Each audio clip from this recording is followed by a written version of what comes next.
On est en direct, bonjour, salam alaikum à vous tous et à vous toutes, bonsoir. Alors encore une fois, désolé du petit retard. On a combien de temps de retard, tiens? Ouais, ça ne fait que 13 minutes, donc c'est le fameux quart d'heure académique qu'on pouvait se permettre. Quart d'heure oriental. Hein, le quart d'heure oriental. Quoique ici en Belgique, ne vous inquiétez pas, dans les universités, les professeurs sont souvent en retard. N'est-ce pas, Saïd? Tout à fait. Eh bien, à nouveau, nous remercions Malik de nous avoir accueillis chez lui pour cette émission, cette énième émission, avec aujourd'hui, comme guest, comme on dit, comme star, eh bien, le Cheikh Ndiaye, que vous voyez ici au milieu. Cheikh Ndiaye qui est imam de la grande mosquée de Bruxelles, une mosquée connue évidemment, d'ailleurs l'actualité eh bien, n'y a pas échappé, hein, on en a souvent parlé, c'est une mosquée, je pense, historique. Oui. Ici en Belgique, Oui. avec des liens particuliers avec l'Arabie Saoudite. Je pense que c'est une mosquée financée par l'Arabie Saoudite essentiellement. Par la Ligue mondiale islamique. Voilà, par la Ligue mondiale islamique. Alors on va attendre que les auditeurs et téléspectateurs nous rejoignent. Alors on va discuter avec vous bien de plusieurs sujets, hein, étant donné que vous êtes imam, que vous êtes un technicien de la religion. Hein, un peu de clémence et ça ira. Toujours. Sur Radio Midi, à cette émission Regard Critique, il y a toujours de la clémence et surtout de la bienveillance. Hein. Mais on essaye toujours d'éviter ce qu'on appelle la taqiyya. Vous savez ce que c'est, hein? Ah ouais, donc ouais, la dissimulation. Ça, c'est pas chez les sunnites, ça c'est chez les sunnites. Ça pour me donner. Chez les sunnites seulement. J'ai dit, chez les sunnites, on n'a pas ce concept. Ah ouais. Mais on dissimule quand même des choses chez les sunnites aussi. Ça dépend. Même si historiquement ce terme a été utilisé. Si vous parlez du sunnisme en tant qu'une globalité, oui. Non. Mais si vous parlez par exemple d'un savant qui a dissimulé des choses, oui. Oui, oui, ça on peut le dire, oui. Alors je vais demander aux auditeurs s'ils entendent bien, le son, si le son leur parvient convenablement, parce qu'on va dire des choses importantes. Non, je regarde. D'accord. Alors, Cheikh Ndiaye, vous êtes également détenteur d'un DEA en philosophie pour un imam. C'est quand même rare. Hein, on va dire, pas le CV de tous les imams, donc. On va dire, bon, on va se le cacher. On sait tous très bien que la plupart des imams n'ont pas une formation universitaire.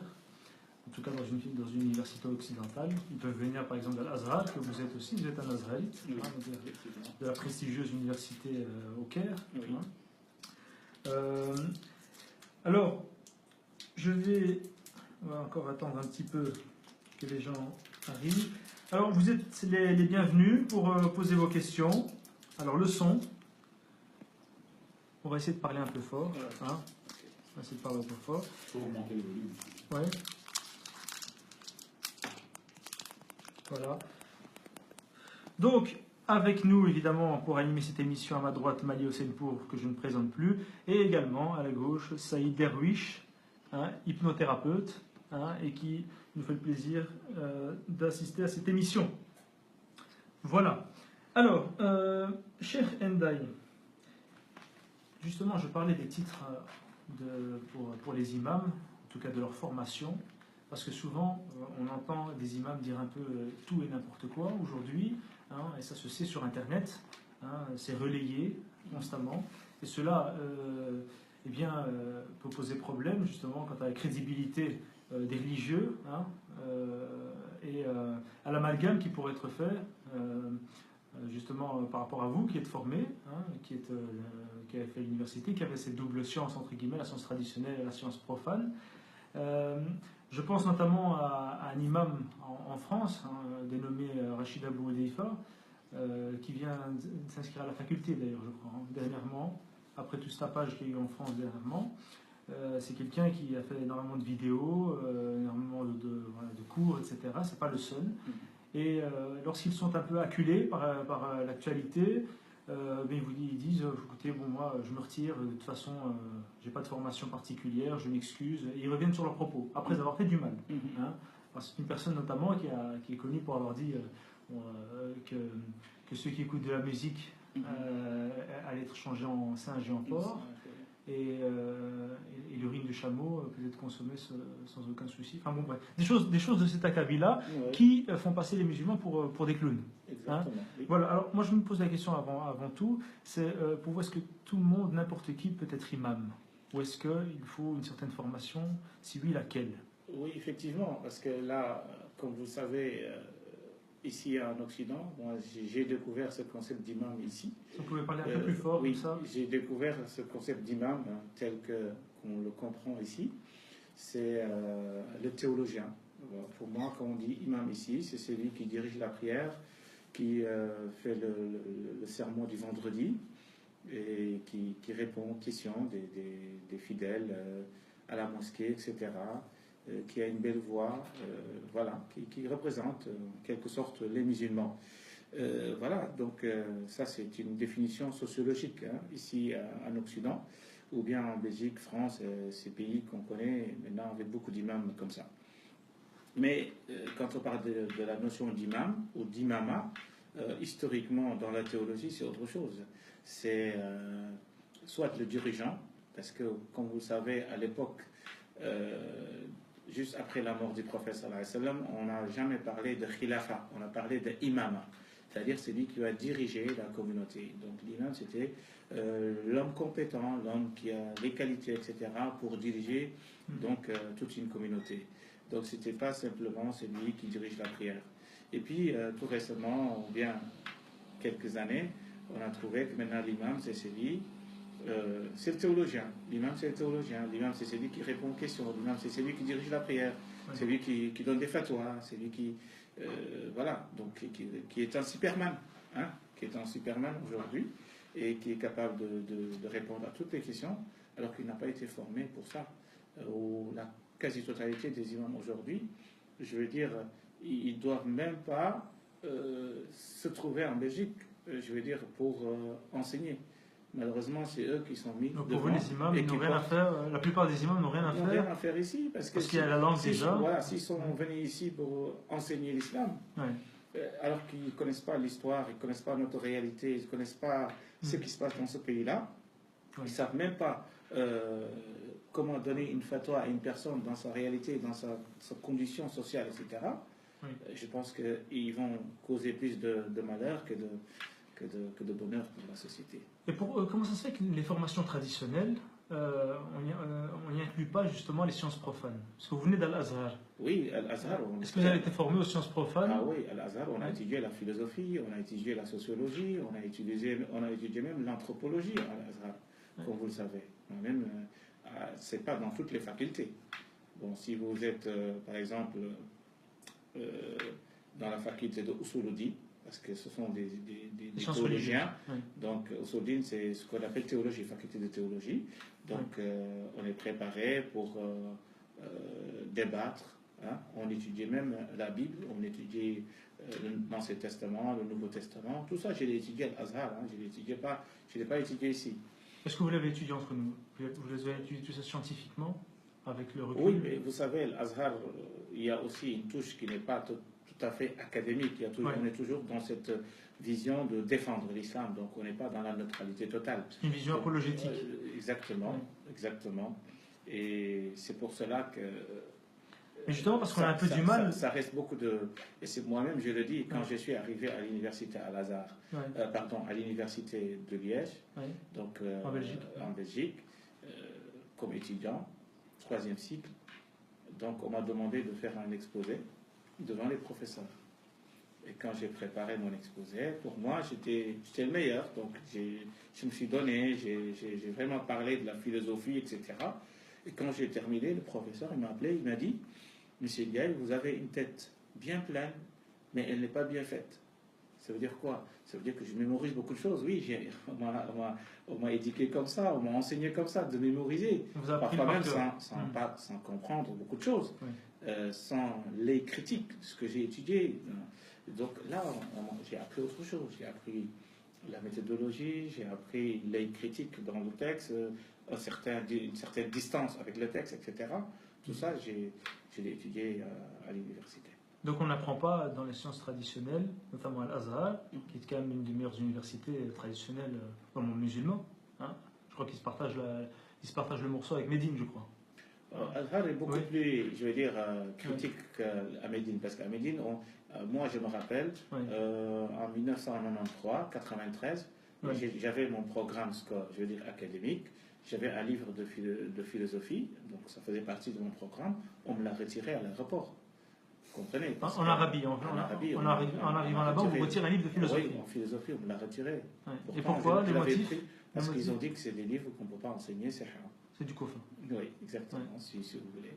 Voilà. Par rapport au... Parce que dernièrement, on a invité une personne, Hicham Abdelgawad, que je remercie, qui est là justement, voilà, qui a écrit un livre dans lequel il tentait l'approche historico-critique des textes. Hein. Donc, vous voyez un petit peu l'orientalisme globalement. C'est vrai qu'on est un petit peu désarmé ici en Occident face aux orientalistes qui s'attaquent désormais au texte coranique, mais de manière assez pointue. Hein. Et souvent, les personnes qui sont formées dans les écoles traditionnelles, ici en Belgique ou ailleurs, ils sont incapables de répondre à ces arguments avancés par ces orientalistes. Est-ce qu'on prend conscience de ça chez les imams? Oui, parce qu'il faut avoir le niveau. Hein. Il faut avoir le niveau, c'est-à-dire que nous, ici, beaucoup d'imams ici, ils ne sont pas dans un débat de société. Ils sont dans un débat avec les fidèles. Ça veut dire, si on peut même appeler ça débat, on est dans la prédication. Donc l'étudiant, il n'a pas même à poser une question. Il doit seulement écouter. C'est lui le maître, c'est lui qui te donne le savoir, c'est lui qui t'enseigne. Et tu n'as même pas à avoir un œil critique sur même comment le professeur ou bien l'imam donne le cours ou comment il donne son prêche. Donc ici, on est dans vraiment ce qu'on appelle...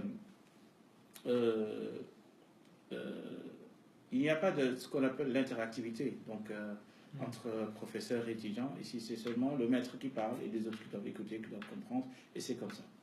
D'accord. Alors, je vais vous poser une question par rapport justement au texte, ce que vous avez appris en venant ici en Belgique. On parle souvent de réforme.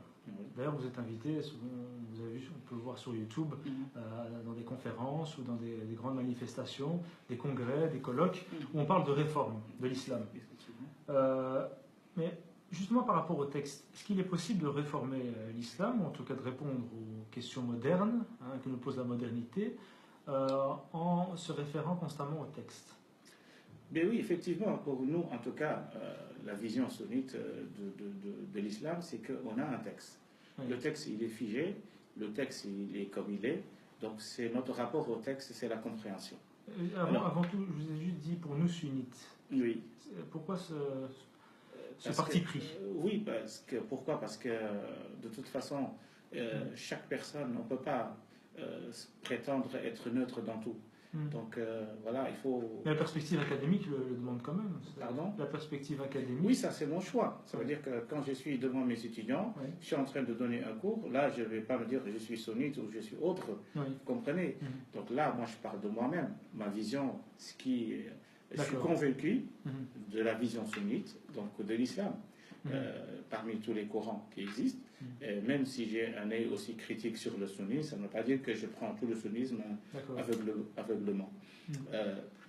Parce que je ne sais pas où nous étions. Par rapport au texte. Donc, par rapport au texte. Le rapport au texte. Donc il faut savoir que du moment qu'on a devant nous un texte, le Coran, par exemple, disons, Ayatul Kursi qui est devant nous, le verset du trône, par exemple.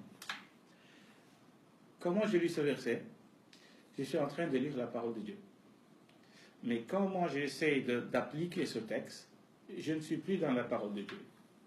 Je suis en train d'appliquer ma compréhension de ce texte. Et ça, c'est très important. Ça veut dire quoi? Ça veut dire que dans l'islam, il y a la parole de Dieu, il y a la compréhension de l'homme, la compréhension du texte. Et moi, j'adore pas Dieu par sa parole, mais je l'adore par ma compréhension. Et c'est pour ça que d'ailleurs... Est-ce qu'on dit ça dans le sunnisme ou bien... Pardon? Est-ce qu'on dit cela, c'est-à-dire qu'on a dans le sunnisme? Je parle d'une réalité, d'une vision critique par rapport au texte. Alors, quand on dit, par exemple, ça c'est l'avis des salafs, par exemple, salaf salih, on dit les pieds prédécesseurs. Donc, il faut se référer aux avis des prédécesseurs. Ça veut dire quoi? Il faut savoir que chez les prédécesseurs, il n'y avait pas seulement une vision. Il y avait plusieurs visions. Alors qu'aujourd'hui, on essaye de nous faire comprendre qu'il n'y avait qu'une seule vision, que c'est cette vision-là qu'il faut suivre. Alors, par exemple, je vous donne un exemple. Abu Hanifa. Abu Hanifa, par exemple, lui, croyait que l'iman, la foi, c'est seulement quelque chose qui est dans le cœur. Pas plus. Maintenant, il y a Abu Hanifa qui est un juriste. Voilà, c'est le premier temps de l'islam. En même temps, théologien. Il est le premier à écrire un livre sur la théologie. D'accord? Le fiqh al-akbar, qui est connu, le fiqh majeur. Et donc, ce n'était pas seulement un théologien, un juriste, il était aussi théologien. Lui, il est considéré par les néo-salafistes, si vous voulez, ou les wahhabites, comme un murji. Ça veut dire quoi un murji? Ça veut dire quelqu'un qui n'est pas dans l'orthodoxie, qui n'est pas même dans le sunnisme, et qui n'applique pas l'avis des pieux prédécesseurs, alors que lui, il est pieux prédécesseur. Vous comprenez ce que je veux dire? Ça veut dire que moi qui viens des siècles après, c'est à moi de choisir qui fait partie et qui n'en fait pas partie. Et tous ces savants-là vivaient dans la même génération. Ça veut dire qu'on a une vision sélective, donc des pieux prédécesseurs, pour dire que voilà, c'est ça la vision des sunnites, alors que c'est faux. D'où la problématique de la définition du sunnisme. Exactement. Exactement. Oui, parce qu'on a... Mais je reviens juste par rapport à ce texte. Donc, votre raison, quand elle s'applique au texte, vous dites que ce n'est pas le texte qu'on applique, mais c'est la compréhension du texte.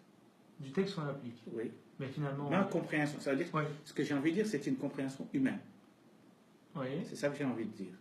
Et donc finalement, l'islam, on ne peut pas l'appliquer, parce qu'on dit souvent qu'on peut appliquer l'islam, qu'on peut pratiquer l'islam. Mais c'est ça, la compréhension que tu as du texte, c'est cette compréhension. Du moment que tu es sincère, tu as les outils pour comprendre le texte. Du moment que tu appliques le texte, tu appliques l'islam.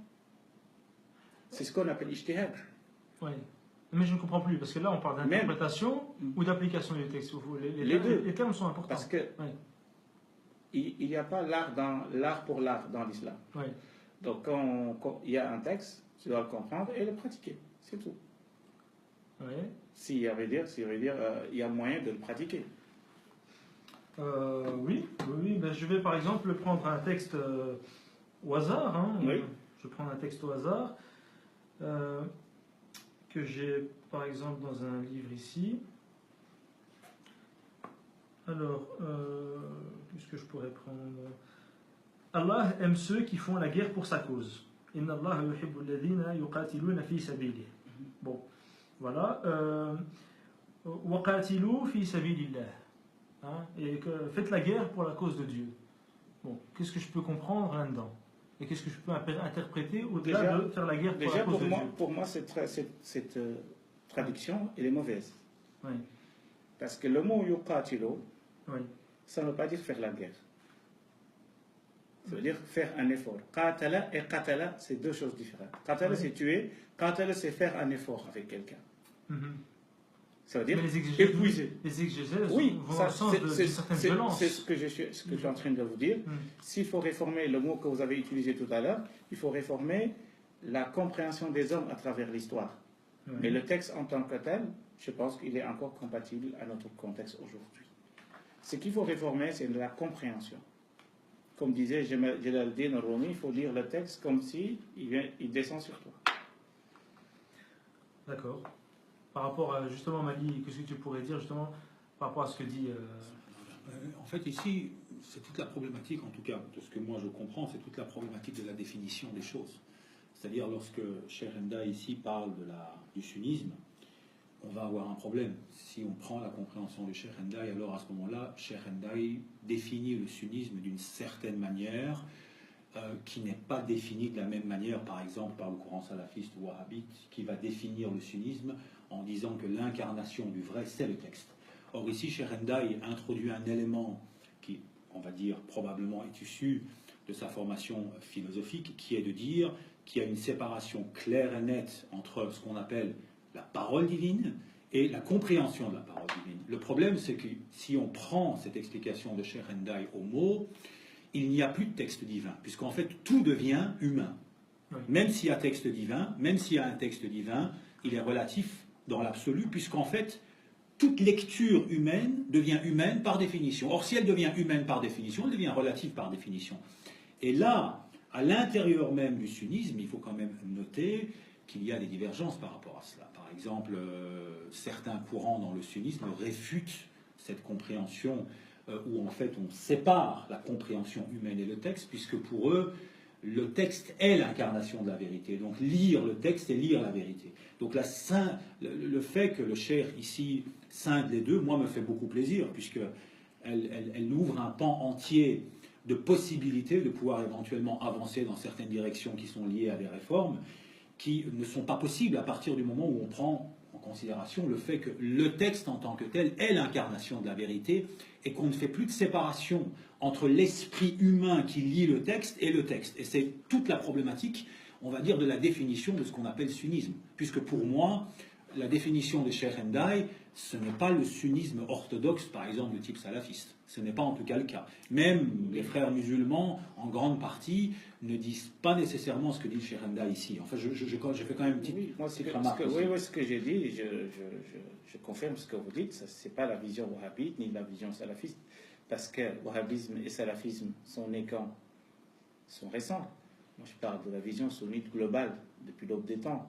Donc, qui est une vision qui a été enseignée à l'Azhar, qui a été enseignée à Durban, qui a été enseignée à Al-Qarawil. Ça, c'est l'ancienne vision qui est connue, qui est la vision, si vous voulez, des grands courants de théologie, comme les Maturidites, comme les Ash'arites, hein, qui sont connus dans la pensée musulmane. Et voilà, moi je parle de ce courant-là. Oui, mais nous savons que le salafisme et le wahhabisme, ce sont des visions littéralistes. Le texte prime surtout. Hein. Ça, c'est pas le cas. Mais il y a quand même dans l'histoire même de l'islam le courant, on va dire l'école d'Ahmad ibn Hanbal ou l'école hanbalite en tant que telle, qui partait du postulat que le texte en tant que tel, dans son apparence exotérique, ça c'est un courant. C'est un courant. Oui, on ne veut pas l'exclure. Oui, c'est pour ça. Non, je ne l'ai pas exclu. Je dis, le prophète sallallahu alayhi wa sallam, il a accepté les deux courants. C'est-à-dire le courant littéraliste, je le respecte. Même si moi, je n'y adhère pas, mais je le respecte. Ça fait partie de l'islam. Rappelez-vous, lorsque le prophète sallallahu alayhi wa sallam, lorsqu'il a dit aux compagnons, La yusalliyanna ahadun minkum al-asra illa fi Bani Qurayza, que personne d'entre vous ne prie l'asr que lorsqu'il se trouve à Bani Qurayza. Les deux groupes se sont scindés, je veux dire le groupe s'est scindé en deux, et puis certains ont prié à l'heure et d'autres ils ont reporté, ils ont prié tard, et puis tous les deux groupes se retrouvent devant le prophète sallallahu alayhi wa sallam. Il n'a pas dit qu'il y avait un groupe qui avait tort. Oui. Ça veut dire qu'il y a un groupe qui s'est basé sur cette vision littéraliste, c'est-à-dire que le prophète il a dit ça, nous on applique le texte tel qu'il l'a dit. Voilà, et d'autres ils ont dit nous on essaie de comprendre, on va aller plus loin. Donc ça veut dire que les deux compréhensions sont valables. Personnellement, par rapport à ça, moi j'ai un problème. Je dirais que sur ce point-là, j'aurais un point de divergence avec vous, cher. Oui. C'est tout simplement c'est ça le but du débat. C'est le but de l'évaluation. C'est de partir du principe en fait que cet exemple qui est souvent cité, on va dire, par le cheikh, elle est problématique pour une chose, pour une raison très simple. On parle ici d'un acte d'adoration, c'est-à-dire en fait qu'il y ait des divergences par rapport à la manière individuelle de pratiquer la religion dans son rapport à soi et son rapport à Dieu ne pose aucun problème sur le plan sociétal. Le problème vient non pas dans le littéralisme qui a attrait aux actes d'adoration, mais dans le littéralisme qui a attrait au rapport de l'individu à la société, de l'homme et de la femme, de l'homme et de l'économie, et de l'homme par rapport à la politique. C'est là où le littéralisme pose un problème de fond qui, selon moi, est inextricable et qui est aujourd'hui le frein civilisationnel le plus important pour que cette religion puisse évoluer. Alors, je ne suis pas en train ici de dire... Mais je pense qu'on est en phase, hein, si j'ai bien compris ce que vous êtes en train de dire. Lorsque le prophète, sallallahu alayhi wa sallam, il a dit aux deux groupes que vous avez raison, ça ne veut pas dire, et ça c'est un point très important, ça veut dire que du moment que chaque groupe a fait son ijtihad, ça veut dire qu'ils ont fait leur ijtihad. Oui. Donc ce ijtihad, il est humain. Oui. Ils étaient sincères. Donc du moment que le prophète sallallahu alayhi wa sallam, il a dit aussi, même si tu fais un ijtihad et que tu fautes, c'est-à-dire que tu tombes pas sur la vérité, tu seras récompensé. Oui, cher. Vous comprenez? Tout à fait. Et là, on est dans l'erreur. Attention, cher. Ici, même les Khawarij qui étaient un courant de l'islam, on peut les exclure de l'orthodoxie, mais c'était un courant de l'islam, qui ont précédé les Wahhabites. Ils ont fait un ijtihad en se basant sur le fait que tous les musulmans étaient devenus apostats parce qu'ils ont accepté, on va dire, des lois humaines au-delà des lois divines. Et même, par exemple, Al-Qaïda, lorsqu'ils ont tapé les avions, on va dire, dans les tours du 11 septembre, on ne va pas rentrer dans les détails politiques, ils se sont basés sur des fatwas religieuses qui étaient issues d'un ijtihad. Le GIA, lorsqu'il a commis les atrocités, on a encore toutes les fatwas de ces gens-là. Et Daesh, aujourd'hui encore, se base sur des fatwas. Donc tout le problème de l'idée de respecter tout va entraîner l'idée, mais à partir de quel moment un ijtihad ou une opinion ou une interprétation sort du cadre de la respectabilité. Et c'est là où on a un problème, et c'est là où on doit mettre le doigt. Oui, mais c'est ça. C'est pour ça que quand on a évoqué, je ne sais pas si c'était tout à l'heure, avant le débat, on a parlé des maqasid. On a parlé de al-masalih, al-mursala, comme on le trouve chez les malikites. Donc l'intérêt général. Ou l'intérêt général. Donc tout cela, ça fait partie de la jurisprudence islamique. Ça veut dire quoi? Ça veut dire qu'il y a une compréhension du texte qui est littérale. Cette compréhension-là, est-ce qu'elle est applicable? La compréhension et l'applicabilité de cette compréhension, c'est deux choses différentes. Oui, mais eux vous diront qu'en fait, ce n'est pas à eux de s'adapter à la réalité, mais à la réalité à s'adapter à l'islam. Donc, par exemple, ils vont appliquer le texte et s'en fichent des conséquences. Mais le prophète, sallallahu alayhi wa sallam, il n'a pas expliqué tout le Coran. Ça, on est tous d'accord là-dessus. Il y a Ibn Taymiyyah et je pense 2 ou 3 savants qui disent que le prophète, il a expliqué tout le Coran. Et quand on regarde aujourd'hui la réalité du terrain, on n'a pas trouvé ce qu'on appelle l'exégèse du prophète. Ça n'existe pas. On a Tabari, Ibn Kassir et d'autres. Ça veut dire que ce sont des interprétations humaines.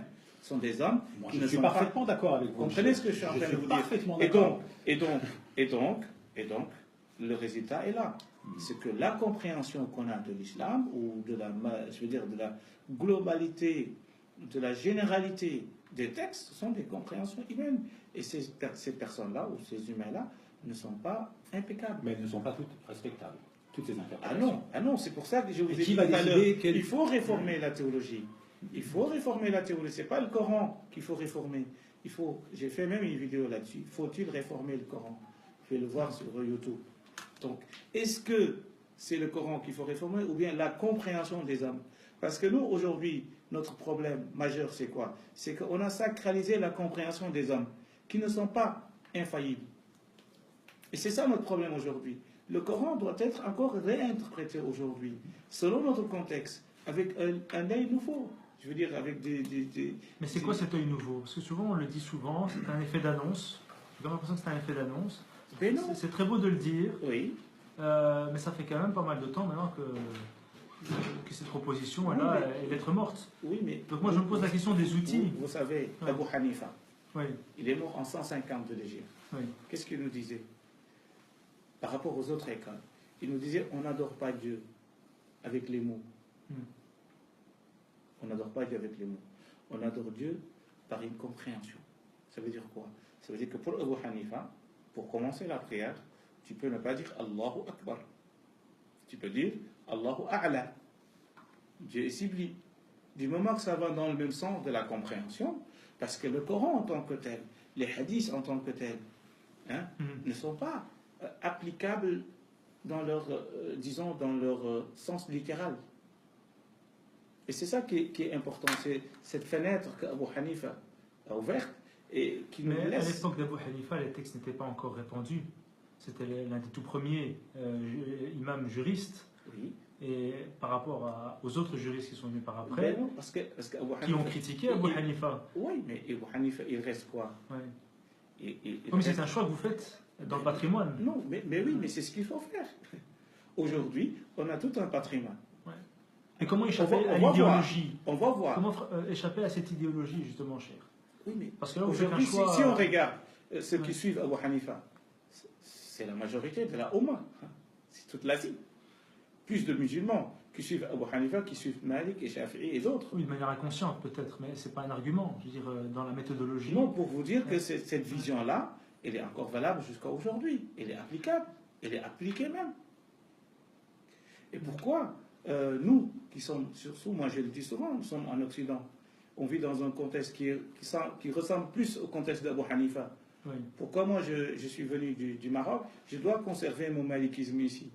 Pourquoi je ne peux pas faire quelques, je veux dire, modifications, hein? Donc pour vous, c'est une question d'école, tout simplement. C'est reprendre... L'école, c'est quoi? Oui. L'école, c'est pas sacré. L'école, c'est une vision. Non, c'est-à-dire on peut la changer. Ah oui, effectivement. Oui, mais... Effectivement. Vous savez, à l'époque de Imam al-Tabari, qui est mort en 310, il y avait 34 écoles juridiques. 34 écoles juridiques. Aujourd'hui, on se trouve donc devant 4 écoles juridiques. Même pas. Hein? Même plus, en fait. Oui. On en parle même ça veut plus. dire quoi? Ça veut dire tellement qu'on a obligé les gens. Voilà, il faut avoir un avis unique, il faut consensus. Finalement, on exclut tous les autres. Oui. Et nous, on n'essaye pas de faire un ijtihad. En fait, on vit avec la vie des morts. Et c'est ça le problème aujourd'hui. On vit en islam des gens qui sont déjà morts. Et on les ressuscite tous les jours pour vivre notre islam aujourd'hui. Alors Saïd, tu n'as pas parlé. Non, mais j'ai bien écouté, j'ai pris quelques notes aussi. Moi, si je vous entends, vous dites que le problème majeur de l'islam, c'est l'interprétation. Exactement. Okay. Et je ne veux pas vous interrompre, mais le Coran lui-même, il l'a dit. Le Coran, il a dit, dans le Coran, parce que je le dis souvent, quand je le dis, beaucoup de gens, ils sont choqués. Je leur dis, le Coran n'est pas clair. Ouais. Quand je dis le Coran n'est pas clair, ils me disent quoi? Qu'est-ce qu'il est en train de dire cet imam? Je leur dis, ben, c'est Allah qui l'a dit.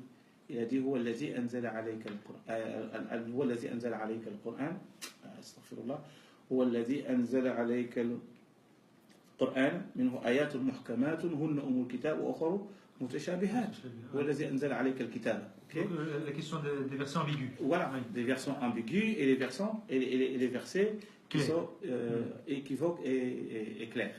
D'accord? Et il nous dit, il y a des versets équivoques dans le Coran. Ça veut dire que tout le Coran n'est pas clair. Oui. D'accord? Je vais quand même terminer. Et il nous dit que ceux qui ont un cœur malveillant, c'est eux qui vont interpréter les choses et qui vont l'instrumentaliser. Et c'est ce qui se passe aujourd'hui avec Daesh et d'autres. Il y a aussi un autre verset qui dit que le Coran est révélé dans un arabe clair. Oui, l'arabe clair, ça veut dire qu'on peut le comprendre clairement, mais ça ne veut pas dire que le Coran en lui-même, tout est clair. C'est deux choses différentes. Ok. Alors, l'arabe, je vois clair ici. Bouille en ce moment. J'aimerais bien terminer. Ici, ça veut dire. J'ai juste dit deux mots, tu vois. Ça veut dire, rhétoriquement parlant, c'est un texte littéraire de haut niveau. C'est ça que ça veut dire, mobile. Mobile. Ok. Bon, ben, on va s'arrêter là. Oui. On va faire un deal. Je dis ce que j'ai à dire. Oui, parce que je pense pas que le reste va vous plaire en fait. Vas-y. Oui, il n'y a pas de problème. À l'attaque. Allez. Non, mais pour moi, je veux dire, le problème majeur en islam, si on parle d'islam en tant qu'absolu, en termes de spiritualité, de bonne vertu, de comportement, Le problème majeur en islam, je vais dire ce qui devrait être, et en quoi c'est un problème majeur. Je pense que l'islam devrait être intégratif, ce n'est pas du tout. L'islam est divisé en courants, est divisé en... C'est pas un mal. Je vais terminer, pardon, je vais terminer. Donc, c'est pas un mal, ok, c'est pas un mal, mais c'est quand même, ça génère d'autres problèmes, qui génèrent d'autres problèmes, donc à la fin, c'est... Il faut gérer cette à la fin, c'est un mal. Ok, on la gérera plus tard, mais pour le moment, c'est un fiasco. Donc, l'islam devrait être intégratif, ça ne l'est pas. L'islam devrait être inclusif, c'est pire encore, quoi, parce que déjà, il y a l'islam avec les divisions à l'intérieur, mais l'islam, quand vous mettez l'islam dans une société où l'islam est exogène, ça va d'office créer des frictions. Et je peux expliquer pourquoi ça va créer des frictions. Je pense qu'on pourra s'en sortir, parce qu'aujourd'hui, c'est clairement une impasse. Hein. Je dis l'islam devrait être intégratif et inclusif, ça ne l'est pas. Et le contraire d'intégratif et inclusif, c'est sectaire et clivant. Et c'est clair qu'aujourd'hui, l'islam, vous avez dit dans votre introduction, vous avez parlé de sunnisme, je pense qu'on devrait arriver quand même un jour à dépasser ces questions de sunnisme, parce que ça ne va pas aller, et on ne fait que renforcer une chose, on ne fait que renforcer une certaine appartenance. Vous vivez dans une société où il y a le libéralisme, il y a le socialisme, ça ne vous dérange pas? Ça vous dérange? Je veux bien répondre après, mais je vais. Oui, alors il faut accepter dire le pluralisme. Le pluralisme, c'est une richesse. Certes, mais je termine quand même. Donc on a le résultat. Non, mais moi c'est le réel qui m'incombe. Je veux dire, le reste on peut discuter. On a commencé à discuter avant. On pourra continuer à discuter après. Mais il faut quand même qu'on arrive à quelque chose, parce qu'ici on est limité sur 1 heure ou peut-être si on fait on va déborder. Si on fait une deuxième partie. Mais à un moment il faut stop, parce qu'on peut discuter des heures sur la compréhension. Alors c'est stop. Voilà. Qu'est-ce qu'on fait aujourd'hui avec l'islam? Je continue. Puisque l'islam n'est pas encore intégratif et inclusif, moi je pense qu'il faudrait vraiment rehausser l'islam. Je suis d'accord avec vous, lire avec un œil nouveau, mais ça, on pourra encore en débattre pendant des heures. Vous dites que le problème majeur de l'islam, c'est justement qu'on n'a pas la bonne compréhension. Moi, je pense que le problème majeur, c'est cette compréhension. Il faut arrêter de vouloir comprendre l'islam. Je vais m'expliquer. Je ne parle pas de chaos, parce que le chaos, il est déjà actuellement, le chaos. Prisonnier d'interprétation, ça veut dire qu'on va lire l'islam à travers le prisme déjà de ses propres croyances, de son éducation, de son courant. Quand vous dites, par exemple, j'adore Dieu à travers ma compréhension, c'est bien. Daesh aussi, exactement. Et on ne peut pas leur reprocher de ne pas être sincère, quoi. Parce qu'eux, ils font vraiment l'effort d'aller jusque-là. Mais le problème, c'est que leur compréhension est abominable. C'est tuer les autres. Oui, mais la vôtre aussi est abominable de leur point de vue, parce que vous faites l'apologie de l'Occident, vous faites l'apologie mais le problème est encore là. Moi, je n'ai fait qu'appliquer ce que vous avez dit à Daesh. J'adore Dieu, faire ma compréhension. Ok. Bref, j'ai rajouté une autre ligne ici, parce que sinon... à travers les clés. Il y a des clés de lecture, hein. C'est pas, c'est pas donné à tout un chacun. Ah ben eux, c'est ce qu'ils pensent de vous, hein. Je vous assure, c'est ce qu'ils pensent de vous. Hein. C'est-à-dire, oui, vous parlez de l'extrême, vous êtes dans l'extrême. Des gens qui tuent au nom de Dieu, alors que Dieu nous dit que la religion, il est clémente, il faut être bienveillant envers les autres, il faut aimer pour Allah et détester pour Allah. Ils font au contraire de ce que Dieu commande. Mais c'est parce que vous êtes un homme bon, je veux bien partager ces valeurs-là, mais en quoi notre interprétation... Mais Daesh est né quand, mon frère? Daesh est né quand pour dire que tous les musulmans dans ce globe terrestre, ils sont mauvais, ils ne sont pas inclusifs, ils ne sont pas je ne sais pas quoi. Daesh, c'était juste pour donner un exemple, pour appliquer de bons exemples. Ben, j'adore Dieu à travers ma compréhension. Daesh adore Dieu à travers leur compréhension. Bien sûr, d'un point de vue moral, on peut dire que c'est abominable, ok, mais en tout cas, ça s'applique. Mais le problème n'est pas là. Le problème, c'est qu'ils font partie de la diversité de l'islam. Ah oui, mais bon. Mais ça, justement, vous estimez que. Moi, quand je parlais de la compréhension, c'est dans ce sens-là. Ça veut dire, pour vous dire que toute adoration actuelle de l'islam est issue d'une compréhension humaine. C'est tout ce que j'ai envie de vous dire. Ouais, mais moi, c'est pas parce que moi, je me réveille chaque jour pour. Daesh est une compréhension humaine. Enfin, pour prendre que Daesh, hein, parce que c'est l'actualité. Oui. Mais. Oui. Je vais bien terminer parce que. Franchement, c'est. Oui, on va laisser terminer. Parce qu'encore une fois, l'exemple que j'ai cité. Rapidement. L'exemple que j'ai cité de Daesh, c'est juste pour appliquer, j'adore Dieu, faire ma compréhension. Voilà, j'ai rajouté encore une petite ligne. Solution, c'est quoi? Il faudrait arrêter de vouloir comprendre l'islam. Mais sincèrement, qu'on arrête la compréhension, ça fait... On fait quoi? On fait quoi? C'est une bonne idée, on fait quoi? Mais si on commençait déjà par vivre l'islam, ça serait déjà pas mal. On ne peut pas vivre quelque chose sans le comprendre. Non, vous comprenez très bien et vous avez intégré. Je dis ça, je fais référence, vous avez dit, vous avez vu sur la RTBF avec le très beau reportage avec... je ne sais pas si on peut retrouver sur la RTBF avec Gilles le Suisse. Franchement, j'avais vu ça, c'est bien un moment de partage. Donc Gilles le Suisse, hein, c'était à la découverte de la communauté musulmane le jour de l'Aïd el-Akbar. Je voyais ça, je fais, voilà, pour moi c'est ça l'islam, c'est-à-dire la convivialité. C'est un choix que tu fais aussi, hein, attention. L'intégration et l'inclusion, voilà, on a inclus ça, c'est bien, ça c'est positif, c'est exactement là où je voulais en venir. Ouais. Donc vivre l'islam. Je vais donner un exemple aussi par rapport à la. Quand vous parlez de l'islam, c'est comme si, en fait, moi je me retrouve, je vois un courant bien particulier que vous êtes en train de viser, et c'est comme si c'est ce courant-là qui représente la majorité des musulmans. Non, parce que... C'est le courant qui rejette. Vous allez au Maroc, il y a beaucoup de visions, vous allez en Turquie, c'est magnifique, vous allez en Afrique, ailleurs, mais voilà, ce qui est bien, c'est que vous voulez me dire que pour aller... Ce qui est bien, c'est que chronologiquement, on est bien avec les notes que j'ai prises, donc je pense que les notes que j'ai prises étaient plutôt avisées. Donc, qu'est-ce qu'on fait? Il y a une ambiguïté de la compréhension aussi. Je vais vous donner un exemple. Et puis on passe à la question suivante. Et en plus, j'abonde dans votre sens, hein, quand vous dites que le Coran n'est pas clair. Bien évidemment qu'il n'est pas clair. Et nous, avec notre subjectivité, on essaye d'en faire quelque chose de positif. Je vais donner, et parfois, ce n'est pas toujours positif, et j'explique en quoi. Exemple, vous avez une personne qui s'intéresse à l'islam. personne, voilà, de bonne volonté. C'est pas un cas social, quelqu'un de bonne éducation, il a étudié, il veut connaître l'islam, bien, il vient à la mosquée, on lui dit d'acheter un Coran, la traduction de Hamidoullah par exemple qui est très bien pour le profane, pour commencer, on va lui faire acheter Riyad al-Salihin, recueil de hadith, c'est très bien. Le Coran, Riyad al-Salihin, entre nous, il risque de lire des choses qui risque de ne pas comprendre du premier coup. Je ne rentre même pas dans les hadiths, prenons rien que le Coran. Par exemple, il va lire au fornicateur, à la fornicatrice, 100 coups de fouet en récompense de ce qu'ils ont fait. Je ne parle même pas du peuple de Lot qui ont été des pierres de feu sur leur tête en récompense pour leur perversité. Il va lire des choses comme ça.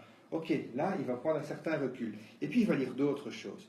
Il va lire aussi. Il n'a pas encore les clés de lecture. Hein. Certes, mais en tout cas. Vous pensez que l'islam et le Coran, c'est un texte ouvert à tout le monde. C'est ce que vous pensez. C'est-à-dire que moi, si on me donne le code, par exemple, la constitution belge, moi, je suis naturalisé belge, je peux aller prendre la constitution et lire et comprendre tout. C'est ce que vous pensez.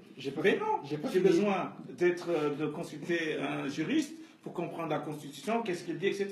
C'est un texte codé qui a besoin des théologiens pour comprendre. Je vais répondre à ça parce que je n'ai pas fini. Donc, voilà. Il va lire tout ça. Ok, il va filtrer. C'est pour ça que j'ai dit que ce n'est pas un cas social. C'est quelqu'un de... Ok, bon, c'est peut-être à comprendre dans un certain contexte. Bien. Le verset sur frapper les femmes. Moi, je sais, on ne frappe pas la femme en islam, mais quand même. Il est quand même écrit. Tu es sûr de ça? Bon, on connaît tous le tafsir qui vient entre-temps. Admonestez-les. Donc, gentiment, voilà, écoute, ici c'est moi l'homme, parce que l'homme a autorité sur la femme, par rapport aux avantages que Dieu leur a accordés. Tout ça, c'est dans l'islam, c'est dans le Coran. Certes, on le prend comme ça. Deuxième avertissement, entre guillemets, c'est éloignez-vous de leur couche, séparez-vous de leur lit. Là, tu sais bien que quand tu es arrivé là, que ton mari, il n'est pas content du tout. En plus, il lit Riyad al-Salihin, elle apprendra que les anges vont la maudire toute la nuit, enfin bref, etc. Le coup final, bon, sinon frappez-les. Bon, bien. Mais il faut terminer. Hein. Ils ne sont pas arrêtés là. Il ne faut pas dire frappez-les et tu t'arrêtes là. C'est très dangereux. Justement, je ne m'arrête pas. Comment ils ont expliqué frappez-les? Je ne m'arrête pas. Frappez-là. En résumé, il écrit frappez, avec un chiffon, avec un siwak. Mais je ne pas dans le Coran. Mais je ne veux pas montrer. Mais en gros, en résumé, il va aller vers un imam, vers un religieux, il est marqué frapper sa femme, mais en réalité, il ne faut pas frapper sa femme. Ça, c'est un résumé. On est d'accord, il ne faut pas frapper sa femme. Et ça, c'est très bien. J'aime bien la liberté prise par rapport au texte. Non, on ne va pas la frapper. D'ailleurs, il y en avait certains qui étaient allés se plaindre près du prophète en disant oui, que le verset descendu, on a quand même ramassé. Oui, mais ceux-là ne font pas partie des meilleurs de la communauté. Ok, mais en tout cas, ils ont quand même appliqué d'une certaine façon. Bref, il ne faut pas frapper sa femme. Et puis, un autre verset. Et qu'elles rabattent sur elle leur grand voile. Ok. On va en parler. Je vais pas non, mais j'ai fini. Non, mais je vais aborder cette question et tu reviens là-dessus. Non, mais j'ai juste fini. Comment est-ce qu'on va attendre J'ai juste fini, en fait. Parce que là, on a deux exemples de versets. Il y en a un qui est clair, ou entre guillemets clair, qui dit frapper sa femme. Mais en réalité, il ne faut pas frapper sa femme. Et il y a un autre verset qui n'est pas si clair que ça. Il ne dit pas qu'il faut se couvrir les cheveux. Il ne dit pas qu'il faut mettre des manchons. Il ne dit pas jusqu'aux chevilles. C'est équivoque pour le coup. Et donc, le verset clair, il faut frapper sa femme. Heureusement qu'ils disent qu'il ne faut pas le faire. Mais le verset qui n'est pas clair du tout sur le voile, c'est à l'unanimité, la femme doit se voiler. Voilà, ça c'est un problème. Et je termine juste avec ça. Quelle unanimité? C'est ma dernière phrase. Résultat, qu'est-ce qu'on fait avec ça? Parce que j'ai donné quelques exemples. Je ne veux pas être caricaturé dans les exemples que je donne.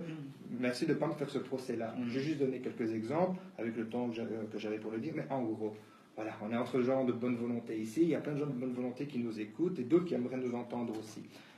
Qu'est-ce qu'on fait avec cet islam? J'ai expliqué dès le début qu'est-ce qui fait qu'ils nous ont emmenés, quelles sont les causes qui nous ont amenés là-dedans, de l'interprétation du texte. Moi, je pense qu'il faudrait vraiment poser tout ça. Un œil nouveau, j'abonde dans votre sens, parce que ce sont aussi les mots que j'utilise, et qu'on construise un nouvel islam, ça fait un peu New Age, un nouvel islam basé sur de la moralité, sur quelque chose qui arrive à être intégratif. On arrête avec le sunnisme, on arrête avec tous ces courants. en particulier, je parle de l'islam en Belgique, hein, entre parenthèses, comment est-ce qu'on fait pour avoir un islam tel que vous l'avez montré? Parce que vous l'avez montré, on a un exemple concret, vous l'avez montré, j'essaierai de trouver un lien vers cette vidéo, vous l'avez montré avec notre ami Gilles Le Suisse dans ce très beau reportage de la RTBF, pour aller vers quelque chose qui ressemble à intégratif entre nous et inclusif, ouvert à tout le monde, et qu'on arrête les clivages. C'est tout. Et c'est mon point de vue. Masha'Allah, barakallahu fik. Et merci pour vraiment l'allusion que vous avez vraiment faite sur le reportage, etc. Ce que j'ai envie de vous dire, c'est que j'ai évoqué tout à l'heure, à l'époque de l'imam al-Tabari, qui est mort en 311, il y avait 24 écoles juridiques. Ça veut dire quoi? Ça veut dire qu'eux, ils ont intégré ces écoles-là dans leur vie quotidienne. On l'a accepté. Et aujourd'hui, moi, je ne suis pas capable, le musulman lambda, il n'est pas capable de tolérer celui qui est différent. C'est exactement Imam Malik, il faut dépasser Shafi'i, tout ça. il a étudié chez Malik. À un moment donné, il s'est détaché de Malik. Et puis Imam Ahmed Ibn Hanbal, il a étudié chez Shafi'i. Après, il s'est détaché de Imam Shafi'i. Je peux permettre d'être provocant. Vous voyez ce que je veux dire? Donc, et dans cette diversité-là, ils arrivaient à se comprendre et à s'aimer. Mais si je veux juste une petite provocation gratuite. Parce que on doit continuer. Non, mais moi j'ai envie de dire, on s'en fout de ça. Même si c'est très bien, c'est une très belle idée, on s'en fout. Et c'est ça, si on dit retour au salaf, c'est ça que ça veut dire. Accepter la diversité, accepter la compréhension. Oui, mais on a besoin d'un retour au salaf pour aller aux mêmes conclusions. Pardon. Parce que si c'est le retour, c'est reproduire une vie. Ça, c'est pas Mali, par rapport à ça, le sens de l'histoire. J'ai besoin de 5 minutes. En fait. Tu étais impatient, oui. Oui, j'ai besoin de 5 minutes parce qu'il y a eu plusieurs points qui ont été relevés. Je vais essayer d'aller le plus vite. Alors, on va peut-être dépasser l'heure. Hein, je le dis tout de suite parce qu'on n'a pas encore épuisé toutes les questions. Bon, je vais essayer d'aller le plus vite possible par rapport à ça. Et je rejoins le frère, le cheikh ici, par rapport à certaines choses qu'il a dit. Je suis tout à fait d'accord avec lui. Parce qu'un texte en tant que tel ne veut rien dire, si ce n'est par le filtre de l'interprétation humaine. Donc là, je veux dire, il n'y a même pas de discussion par rapport à ça. Le problème, c'est que ça renvoie à une seconde problématique qui est beaucoup plus, on va dire, sérieuse.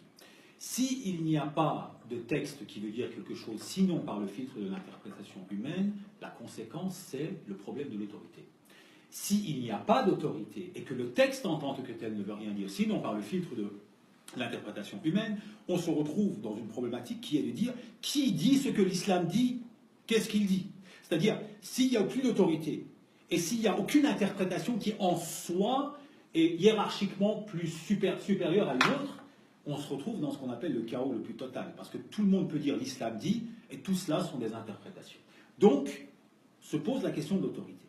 La problématique de l'autorité, c'est que dans l'histoire même du sunnisme, pas dans le chiisme, parce que dans le chiisme, le concept d'autorité intellectuelle a quand même été préservé, chose qui existait dans le sunnisme jusqu'à l'avènement des frères musulmans, il faut le savoir. L'autorité intellectuelle a existé dans le sunnisme. Une personne qui n'avait pas l'autorité de donner une fatwa par rapport à une question donnée ne se permettait pas de donner des fatwas, comme aujourd'hui, quelqu'un qui se trouve dans une grotte de Tora Bora se considère comme un imam et te balance une fatwa, tu ne sais pas d'où il la sort. Donc aujourd'hui, la question de l'autorité est en train de miner globalement le sunnisme et par ricochet l'islam, puisqu'en fait le sunnisme représente la grande majorité des musulmans. Donc le rôle des frères musulmans et des wahhabites par rapport à l'effritement de l'idée même d'autorité intellectuelle est patente. Et ça, historiquement parlant, il faut le relever. D'accord?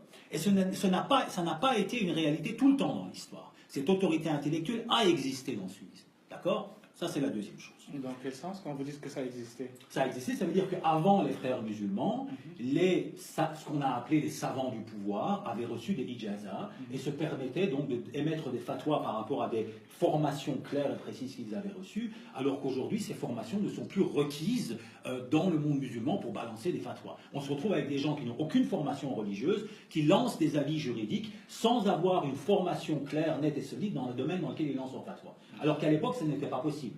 Et on va dire les derniers précurseurs de cette tendance, pour moi, c'était les gens comme Mohammed el-Ghazali et tout ce qui s'ensuit. C'était la dernière lignée des savants, avec Saïd Ramadan el-Bouti, qui étaient encore des savants, qu'on peut encore leur donner un poids, on va dire, une consistance. Après ça, c'est devenu le chaos. Bon. Le troisième problème, c'est le point où je me démarque un peu du Cheikh Hendaye. Je pense que la modernité et là je parle au philosophe Ndai, la modernité lance un défi à l'islam qui est bien plus important et bien plus grand que juste une question d'ijtihad.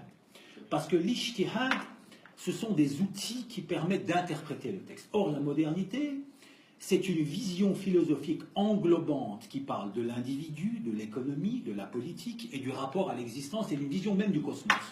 Là, on est dans autre chose qu'un problème d'ijtihad. C'est un problème structurel.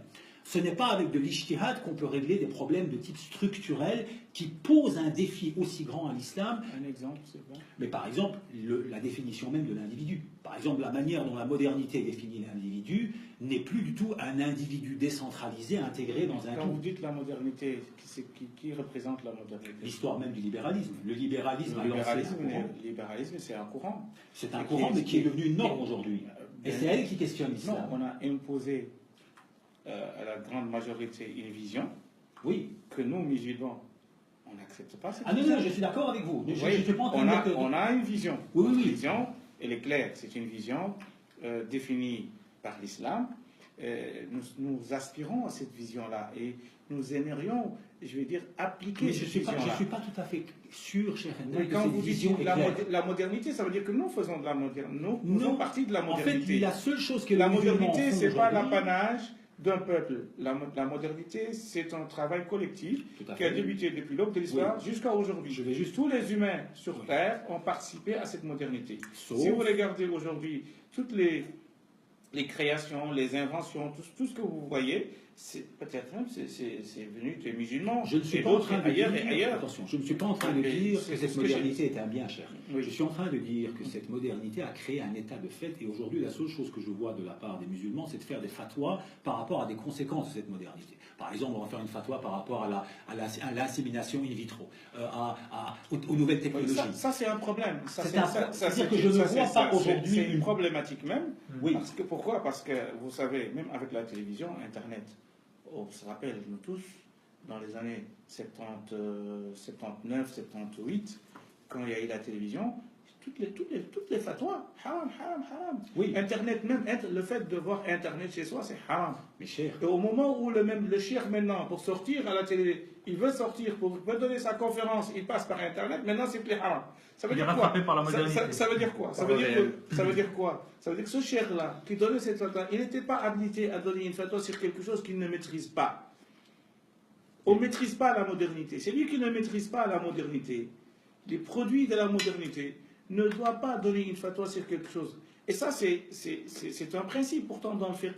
Al-hukmu ala shay'i far'un an tasawwuri. C'est-à-dire, avant de juger quelque chose, tu dois avoir une vision, une conception de cette chose. Alors tu n'as pas cette conception. C'est ce que j'ai dit pour les imams aujourd'hui qui donnent des fatwas sur la finance islamique, par exemple. Ils ne connaissent même pas les tractations, les virements bancaires, comment la banque fonctionne. Ils n'en savent rien du tout. Ils connaissent seulement des transactions, je veux dire, obsolètes, qui datent du 7e siècle, et qui va nous dire est-ce que je peux acheter une maison ou je ne peux pas. Les imams aujourd'hui, les religieux sont dépassés. Je suis désolé si je te dis. Non, pas de problème, parce que je crois que le cher m'a mal compris. Je n'étais pas en train de dire qu'est-ce qui est bien, qu'est-ce qui n'est pas bien. Je dis tout simplement que la modernité en tant que telle a lancé un défi très grand, on va dire, aux conceptions religieuses du cosmos et de l'individu. Moi, j'aurais bien aimé le mot progrès, pas modernité.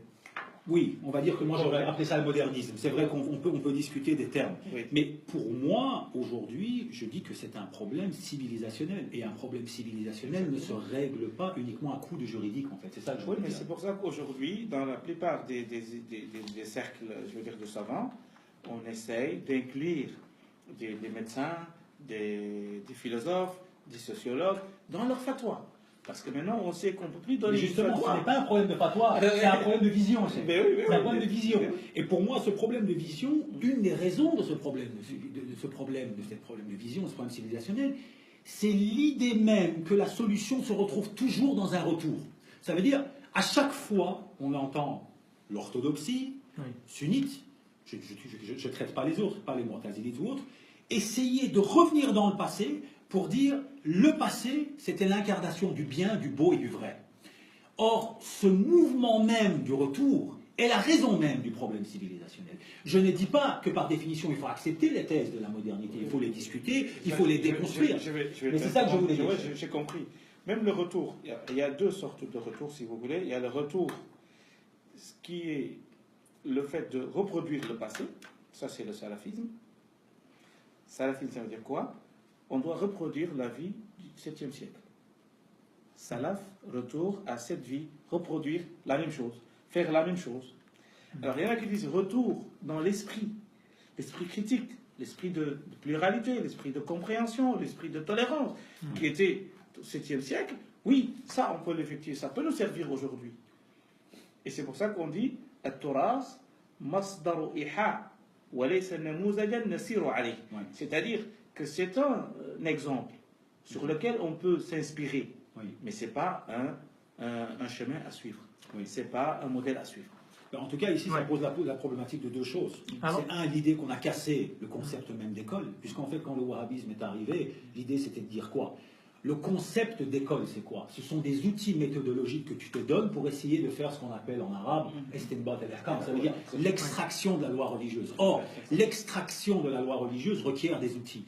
Lorsque tu viens et tu dis les outils ne servent à rien puisque le texte lui-même c'est l'ahkam, ça veut dire en fait il n'y a plus besoin de faire d'extraction puisque le texte lui-même représente l'incarnation de l'autorité du texte. C'est-à-dire que l'autorité du texte représente la vérité. Oui, là, tout le problème commence. Ce qu'ils ne savaient pas au moment de dire ça, c'est que au moment où ils ont rejeté les écoles, parce qu'ils ont dit on n'a plus besoin de Malik, voilà, c'est ça. Le texte il est là devant nous. Mais qui te donne l'explication de ce texte? Ça sera un humain. Si c'est Albani, c'est Albani. Maintenant, tu as laissé Imam Malik pour suivre Albani. Donc c'est la même chose. Vous comprenez ce que je suis en train de vous dire? Parce que le texte, il ne va jamais te parler. On va faire une pause. Vous restez beaucoup, en tout cas, j'ai remarqué, Cheikh, dans le cas du sunnisme orthodoxe. Bon, c'est normal, c'est un imam, mais c'est son rôle. Oui, évidemment. C'est bien. D'accord. Alors, on va revenir dans 2 minutes, le temps de faire une petite pause et laisser reposer les gens. On arrive tout de suite pour la seconde partie de cette émission. Merci, à tout de suite.